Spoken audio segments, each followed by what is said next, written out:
Hey folks, this is Adam once again, aka To See the Guy. We're on the Movie Vault. Finishing off the Hellraiser franchise.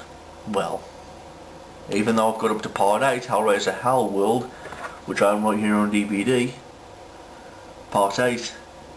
There's also a part 9, Hellraiser Revelations, but I know for a fact I won't review that fucking piece of shit. And if I do review that piece of shit, I'm definitely not going to watch it and then review it. I'll just simply do one big massive rant on it, because Hellraiser Revelations I've only seen a few clips of it on YouTube, like a few torture scenes and the trailer and things like that, and it's a complete fucking piece of shit, simply because Doug Bradley doesn't inspire his role as Pinhead, which I don't blame him, but also at the same time there's just so much shit going on with the plots and the turn of events and all kinds of shit.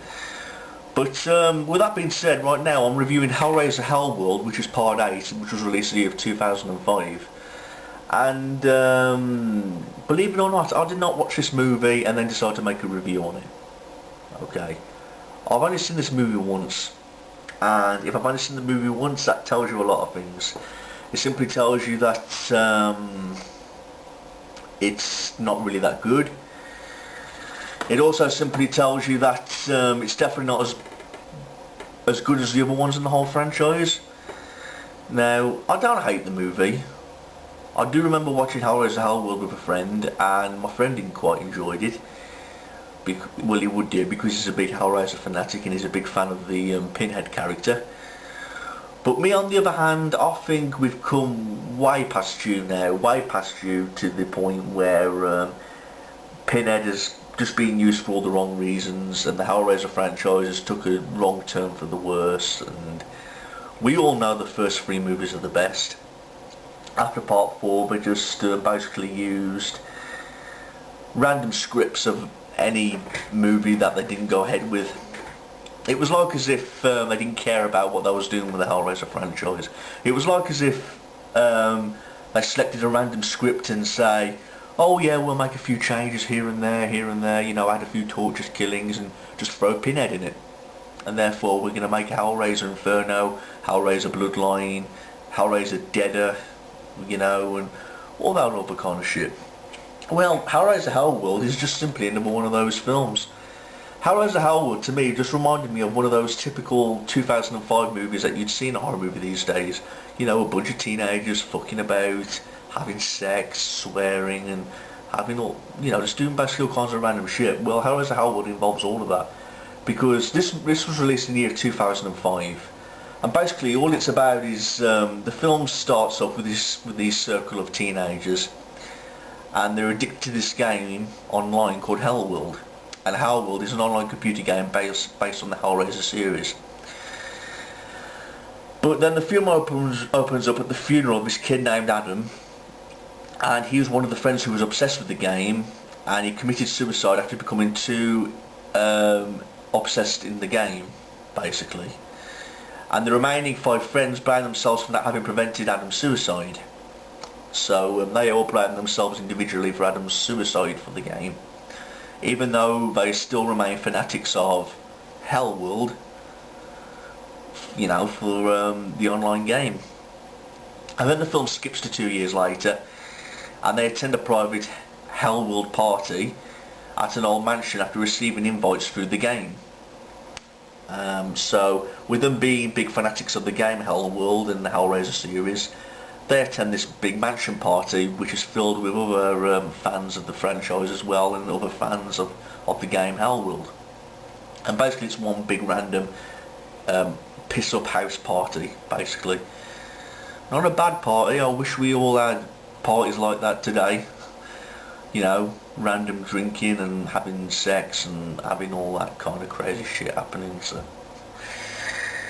not a bad party, but again, only in Hollywood will you see a party like that. But anyway, Pinhead comes back, and it is Doug Bradley re-inspiring his role for the 8th time, and I will make a record on this. I'll point this out right now. There's only 2 actors in the whole of horror generation that have played their character 8 consecutive times. and that's two of them. That's Doug Bradley and Robert Englund. Doug Bradley for Pinhead, and Robert Englund for Freddy Krueger. Now Doug Bradley could have been the winner by respawning his role for the 9th time, but he declined it for Hellraiser Revelations, so, and I don't fucking blame him, and that's where he went from there. So then Robert Englund and Doug Bradley are both drawing, you know, of making the most appearances with their original character, Freddy and Pinhead, basically. That's something you didn't know. Okay, well anyway, Pinhead comes back and basically causes mayhem in the mansion. Basically picking out these individual party guest members, taking them into this room and incites his pleasure like he always does by tearing apart the flesh and taking their soul, you know. The film does have its good moments of torture scenes. I mean, I do remember the scene in the chair with the with like this drill where it drills into his face and rips open his skull. That was a really good horror scene. But it's just like all the other Hellraiser movies. I mean, plot-wise, it's terrible. Just like all the other Hellraiser franchise movies. They all turn out terrible, but they do have individual good scenes and effects. But overall, they're not really good movies. Hellraiser Hellworld is just another sequel in the franchise that's just randomly selected to be made a Hellraiser movie with no enthusiasm behind it, no excitement, and again I think it's just something Doug Bradley just simply did for the money. That's what I generally believe. I mean, Hellraiser Hellworld, I mean, it's the last film that you see featuring Doug Bradley, which is a shame, but at the same time it was a good thing. But if I was going to make another Hellraiser movie, then I should have left it alone if Doug Bradley didn't inspire his role.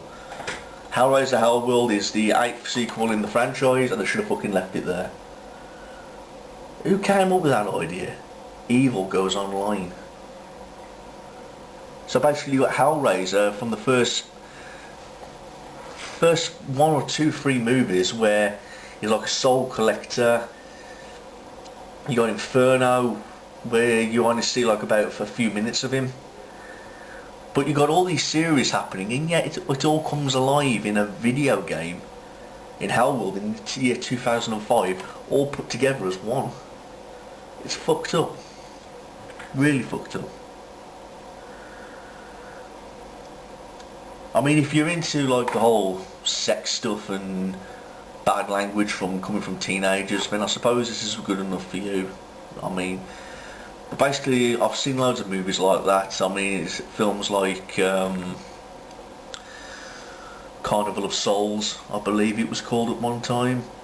But basically today's horror movies are all based on teenagers basically getting into trouble, getting involved in horror and all that kind of shit. Well, Hellraiser Hellworld will do just that. I mean, there's these 2 remaining characters called Jake and Chelsea, and they're shown driving into the sunrise at the end of the movie, after when one of them was nearly buried alive by this guy. Okay, but then they receive a mysterious phone call from the host, who suddenly appears in the back seat. The 2 almost crash a car, but are able to stop it, and the last scene shows the police entering the bedroom in where the host opened the box. The walls are blood smeared, and the box is lying on the floor. So, despite everything, that was indicating that Pinhead's scheme of evil is still continuing and it's far from over. So, basically they were saying, we are going to make another sequel, because even though this is the 8th sequel in the franchise, they're still going to fucking carry them on. I'm like, enough of it already. We've seen the good side of Hellraiser. We've seen the good side, the side. And now we've seen the bad side, which was Hellraiser Deader onwards. And that's basically my review for Hellraiser Hellworld, guys and babes, an overall review. I mean, what more can I say about the film other than it was released of September 6th of 2005. It's on for 95 minutes. And country, United States, Romania. I can also give you a little bit of insight on the reception. It said the film received a negative response from critics, scoring a 20% approved rating on review aggregator website Rotten Tomatoes based on 5 views. So you don't have to take my word for it. But this is more than likely the last sequel in the whole franchise I'm going to review, guys and babes. Will I review Hellraiser Revelations, sorry? Who knows? But as of right now, we've come to the end of the Hellraiser franchise, and I really enjoyed reviewing them, guys and babes. Thanks, guys and babes. Rate, comment and subscribe if you haven't already. Peace out.